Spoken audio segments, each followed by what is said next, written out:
So ate, ano yung nai-imagine mong ending mo sa Stars on the Floor?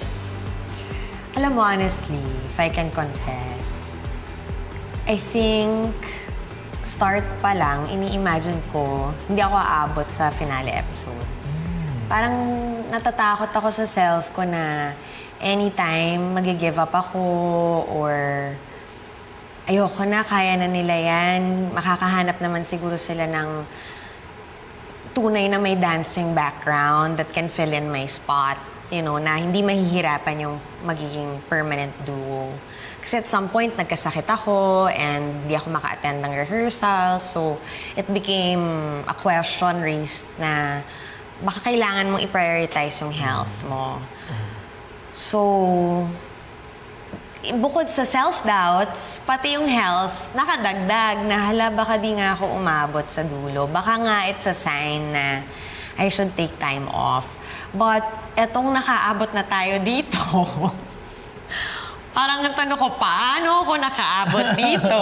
Kasi sometimes, yung pagka-stubbornness ko din, nakakatulong sa ganong doubts and insecurities. Ang hindi ko makakalimutan and lagi kong gustong binabalikan pagka nakikita ko siyang nagagawa niya yung mga bago niya natututunan sa dance and na-apply niya rin outside. So, lahat ng discipline na nakikita ko sa dancing na nakukuha niya in a short span of time, sobrang nabibilib ako kasi sobrang nagiging student siya and sobrang humble para maka-absorb ng maraming lesson. So, yun, parang dun, pag naaalala ko yun, ina-apply ko rin sa sarili ko na be humble, nahayaan mo matuto ka pa rin sa ibang tao, na may bago ka pa rin matutunan.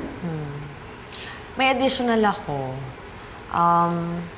Hindi ko makakalimutan na nabugaan ko siya ng tubig. Yeah. Sasabihin ko na sa Akala ko kanya. yung sasabihin mo. Sasabihin ko na eh. Oo. Nabugayan niya ako ng tubig sa Diba mukha. sync na yung utak talaga? Episode 1, first pyesa. Oo. Parang sinabi mo na, Hoy! Gising! Parang ginanon ako Oy!